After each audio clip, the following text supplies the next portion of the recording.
মার্কিন যুক্তরাষ্ট্রের মানবাধিকার রিপোর্টে বাংলাদেশের মানুষের ভোটাধিকার হরণ, গুম, খুন, বিচার বহির্ভূত হত্যাকাণ্ড সহ বিরোধী দল দমনের প্রকৃত চিত্র উঠে এসেছে বলে দাবি করেছে বিএনপি। নয়াপল্টন কেন্দ্রীয় কার্যালয়ে সংবাদ সম্মেলনে দলের সিনিয়র যুগ্ম মহাসচিব রুহুল কবির রিজভী এমন দাবি করে বলেন, জোর করে ক্ষমতায় থাকতে গিয়ে স্বৈরাচারী সরকার দেশের একনায়কতন্ত্র কায়েম করেছে। আওয়ামী লীগ সরকারের সব অপকর্মকে ভারত সমর্থন দিয়ে যাচ্ছে বলেও অভিযোগ করেন রিজভী।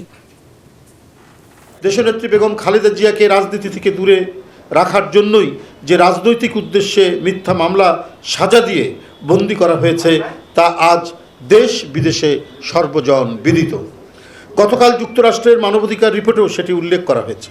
আমরা বারবার আপনাদের কাছে যে কথাগুলি বলি, এই সরকারের দমন পীড়ন, নির্মমতা, নির্দয়তা, গুম খুন, রক্তাক্ত যে আলপনা তিনি এঁকেছেন এই ১.৫ দশক ধরে চেপে রাখা অবিচার, অন্যায়, রক্তপাত আস্তে আস্তে বের হচ্ছে এবং গোটা পৃথিবীতেই এটা নিয়ে ধিক্কার উঠেছে।